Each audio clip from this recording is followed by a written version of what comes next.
When Black Jewel Mining declared bankruptcy in July, mines were closed across the country and hundreds of miners lost their jobs. But when workers in Harlan County heard the coal they mined was loaded onto a train, they took a stand, a 2-month protest that gained global attention. Now the harsh reality. In December 2018, the unemployment rate in Harlan County was just above 6%. In June, the month before the shutdown, 8.8%.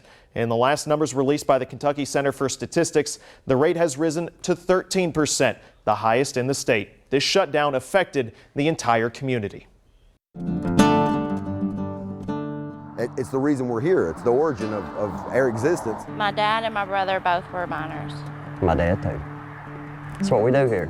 In the hills of eastern Kentucky, Harlan County was established 200 years ago. This is truly one of the most beautiful places in America. But it was the resource deep in those beautiful mountains that put this place on the map in the early 1900s, King Coal. Towns were built overnight. Homes, schools, hospitals were constructed, and thousands of men went to work underground. Mining is our bloodline here, and it's how our families make a living. It's how they pay their bills. It's how they raise their kids. As coal companies boomed and busted over the past half-century, some miners have left Harlan County, but many families have stayed. Will Stanton says that he has been through more mine shutdowns than he can count. 7 or 8, yeah. It's on average about once every 2 years anymore. I mean, that's just part of it. This summer, Stanton and hundreds of other miners were laid off when the Black Jewel mine in Cumberland shut down. They had money taken from their bank accounts, money they had earned. You know, when this first happened, we just basically lived day to day trying to figure out what's going on. Once word spread that Black Jewel wanted to move coal that they had mined, protest began on the tracks outside of Cumberland. One that began with a few miners, including Jeffrey Willig, and it quickly grew into a summer-long campout along train tracks. I think we took a stand. It's definitely put a spotlight on bad coal operators. A stand that united an already tight-knit community. I mean, we come together, we're like a sisterhood now. They've always had their brotherhood, but now we have our sisterhood. With the support of his wife, Will Stanton is now looking for his next underground job. I mean, it's what we all know around here. It's what we all love. I know a lot of guys down here went to truck and going back to school and all that, but most of us, we want to go back to mining. It's what we love. For Paula Smith, it's scary. It is. You just don't know. The future seems more uncertain. Her husband is a veteran of the industry and, like Stanton, wants to return. It's scary, but you have to take chances in life. You don't know what tomorrow's going to bring. You just hope and pray for the best outcome with it. King Coal was the reason thousands of families moved to the Tri-City area of Cumberland, Benham, and Lynch 100 years ago. The history is being restored. In Lynch, Portal 31 reopened as an underground mine museum, and the local government has worked with ministries. We're going to see a lot more efforts like this to restore old buildings, including Lamp House Cafe, that revolve around the mine. This was the coffee shop in the 1950s. It served as the restaurant for the coal miners. Just up the road in Benham, an old company store was transformed into Kentucky Coal Museum, dedicated to the heritage and history of an industry that brought hard workers around the world to Harlan County. Workers like Jeffrey Willig, who moved to the mountains from Baltimore 1 decade ago to dig coal. Believe it or not, coal mining is, it's a good job, and when you're deep in a mountain like that, it's actually peaceful. However, he now considers his mining career finished. He's going back to school and wants to learn fiber optics. I'm just tired of, worrying if I'm going to have a job, depending on a president or depending on, if this operator is a good operator. It's sad because I know it has a very deep history here. I admire the history in coal mining. I admire it a lot. It's a history that goes beyond the mines and beyond the museums, but in the people who built and stayed in this community, one of resilience and strength. Litigation involving Black Jewel is still ongoing in bankruptcy court. The miners still have not been paid. In 2017, more than 70,000 Americans died of a drug overdose. 2/3 of those deaths were opioid involved. The Centers for Disease Control listed the states with the highest death rate due to drug overdose. West Virginia and Ohio rank 1 and 2, and those are 2 of Kentucky's border states. Kentucky has the 5th highest rate at 37 overdoses per 100,000 deaths. And the CDC says that's a statistical significant increase from 2016, and that's a trend that has continued this decade. This is a problem not just in our Commonwealth, but the entire country. And while Washington is taking action, Connor McHugh is here to show us how one Lexington man is trying to make change at the community level. Alex Elswick's journey could be best described as cautionary tale turned inspirational story. And it's important to note, most people don't come back from the depths of addiction like he did, but that right there is the foundation of what he's trying to do now. And that was kind of the very beginning, I guess. Chances are you grew up with someone like Alex Elswick, a star on the Henry Clay baseball diamond, an even more promising student. At 18, he moved just 30 minutes away from home to Center College in Danville. I don't think many people I grew up with would have said that's a kid who's going to get addicted. But Alex did. The first red flag was an arrest for marijuana. Then 2 months later, a doctor prescribed him oxycodone for wisdom teeth surgery. When that pill bottle ran out, he found another and another. And I was making good grades as I was getting more and more addicted, so I kind of believed the lie that meant that I didn't have a problem, you know, when it quickly became apparent that I really had a problem. Alex jokes he was the last person in Kentucky to know. After 2 years of relapses, an introduction to heroin and homelessness, he figured it out. For me, rock bottom looked like sleeping under a bridge. I mean, I was literally sleeping under the Highway 35 overpass in downtown Dayton and shooting heroin and holding a cardboard sign. And a lot of times I tell people, even though I don't look like the stereotype today, when I was in the depths of addiction, I very much looked like a living, breathing stereotype of heroin addiction. Eventually, Alex found his way out of the cycle. He credits the many programs that helped him, but most importantly, his privilege. It's not like it was toughness or grit that got me sober. It's not like I'm in recovery because I'm strong. Those narratives just aren't real. I'm in recovery because I got access to all the help that I needed.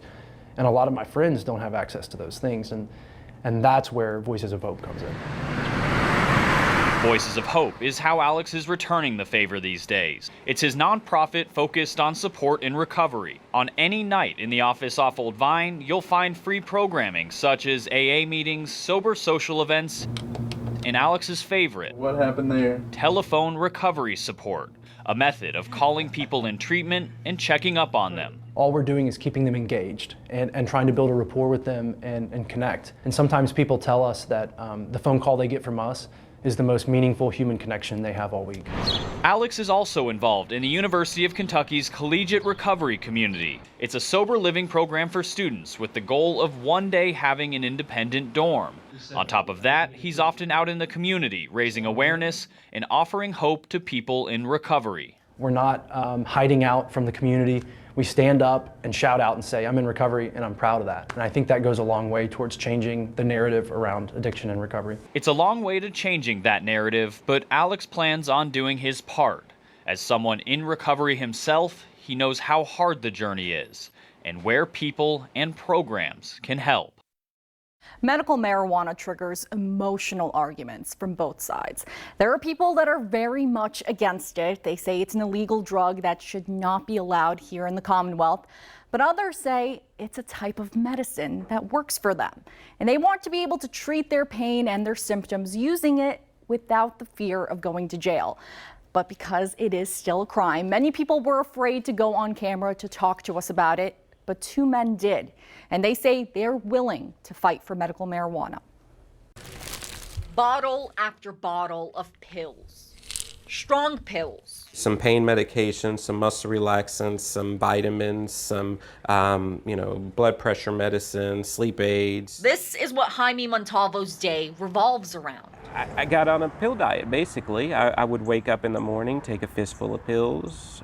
For lunch, I would have a smaller fistful, and then for dinner, I'd have a large fistful again. This now empty bag is worth thousands of dollars. Very strong opioids in here. And this is just some of what it takes to treat Montalvo's multiple sclerosis. If you have a chronic illness and you're a disabled patient, you are prescribed minimum 3 to 5 prescriptions. These pills are not Montalvo's. They're Chris Briesman's. This is my pain medicine. This is methadone. It's a 5 milligram pill. These pills help Briesman make it through the day, but they have side effects. Pills in the morning, pills in the evening, and hope for the best. His pain makes it impossible to work, so he spends his day taking things slowly. A few bites of food, some video games, and a small walk with his best friend Louie. Nice, isn't it, Louie? Go on, go play. But this is not how Briesman imagined his life. This is from Whiteman Air Force Base. This is them telling me goodbye. He once had a thriving military career. I worked at Whiteman Air Force Base around the B-2s. A career that was cut short. The bullet went in here. It exited out my rear. A gunman in Colorado almost killed him. They think I died once. Years later, he's left with these pills. Just like Montalvo is left with his. Both of these men have one more thing in common. Cannabis was effective for me. I just couldn't take it anymore and tried it, and the outcome was way more than anybody expected, and I've continued since. Briesman says thanks to medical marijuana, he went from 29 prescriptions a day down to 3. It all wipes away when I take a puff of cannabis. Montalvo says medical marijuana also helped him out. So much so that he started growing his own under this porch behind closed doors. Suppressed my nausea, my vomiting. I was able to sleep a little bit better at night. My pain went down. But it all came crashing down when the bank down the street was robbed. A guy robbed a bank at the end of my street, runs in front of my home, and behind him come cops with dogs. They smell my home, where I was growing right there. Montalvo was arrested and ended up losing custody of his son. I lost custody for 6 months, and it wasn't for cultivation, it wasn't for possession, it wasn't for trafficking. It was simply testing positive for cannabis. Montalvo now fights in Frankfurt. He started Kentuckians for Medicinal Marijuana and lobbies to make cannabis legal. Briesman is a part of it too, fighting for what he calls his medicine. I just want to pay my taxes on this stuff. I don't want to give my money to a drug dealer. We have the highest level of unfunded pension liability in America, but Kentucky is better than that. Those are the words Governor Matt Bevin spoke to the crowd at his inauguration in 2015. Ever since Governor Bevin has made it clear that he wants changes to the state's pension systems, we've seen arguments between lawmakers and stakeholders, but especially involving teachers. Our Carolina Buchek is here in studio to show us how that fight has really revved up in the last 18 months. Well, it can be hard to keep track of what's happening when it comes to the battle over pensions. Lawmakers say they're trying to fix a system that's doomed for failure, but teachers say they want what was promised. And in the last year and a half or so, it has all come to a head. Find funding first! Find funding first! Teachers went into 2018 knowing their pensions would be up for change, and they were ready to fight back. You vote now, we vote later. But the battle that unraveled, they did not expect. Find funding first! It sounds like a simple request. Find the money to fund the state's pension system instead of making cuts. That's what teachers wanted. They're having to do more and more with less and less, and the governor just said he's going to cut again.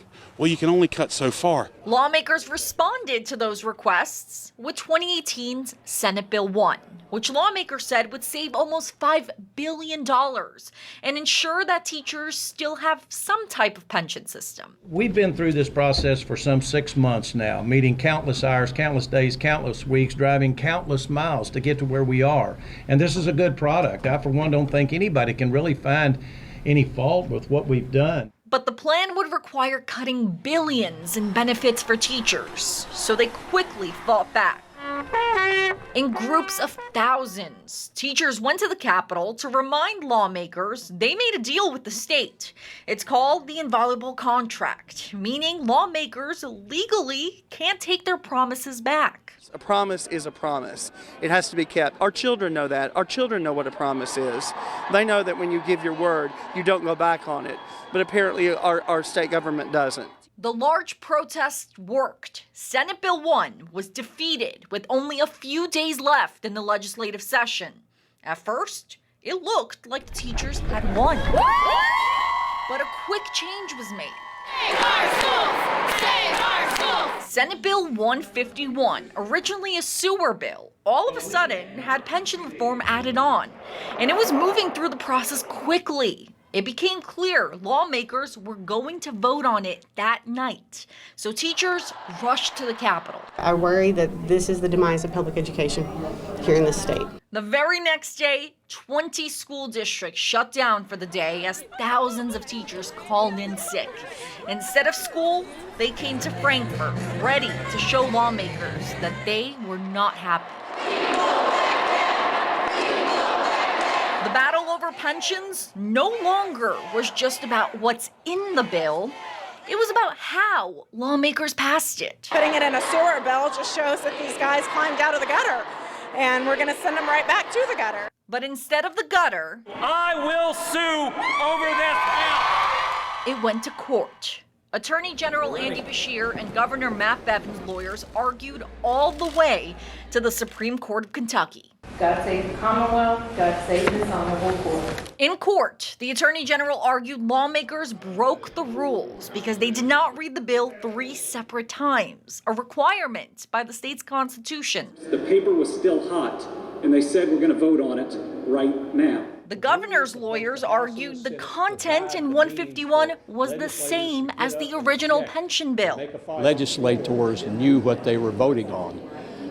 They had ample opportunity going back from before the legislature began, knowing what was in Senate Bill 1, which became Senate Bill 151. But the Attorney General argued that proves lawmakers were trying to pass a bill while hiding from the public. And the public killed Senate Bill 1. It was over. But this General Assembly and this governor tried to sneak something through. The argument worked. With only a few days left in 2018, the Supreme Court of Kentucky decided the bill was passed illegally, meaning 151 was dead. It was a decision that made the governor mad. This is a poke in the eye, a kick in the teeth, and a stab in the back to our legislature. Teachers knew this was still not over. They figured this fight would continue in a few weeks when the 2019 legislative session was set to begin. But Governor Bevin gave it one more try. In the final days of 2018, he called a special session. We have a legal and moral obligation to provide and deliver on the promises that have been made. The attempt failed. The special session ended with no solution. Without objection, so ordered, the House is adjourned. A few days later, the new year and new legislative session started off loud for teachers. When pensions were on the agenda once again, a sick-out was called. Several districts, including the state's 2 biggest, Louisville and Lexington, shut down for the day, and teachers rallied in Frankfurt. Vote no on 525. Angry that this was happening again. Are you kidding? Again? Like, I thought we made this clear last time. But a lot of people didn't show up to vote in November, so here we are again. For some school districts, school was off for several days. Some teachers stayed until the very end of the session, fearing last-minute changes once again. They took that trust from us last year, so we're watching closely, and we've made phone calls and done our emails and hoping that they'll listen. The session ended and no major changes were made when it comes to pensions for public school teachers. Our board, our pensions. But this battle did not end. What we don't have a right to do is to call in sick when we're not sick.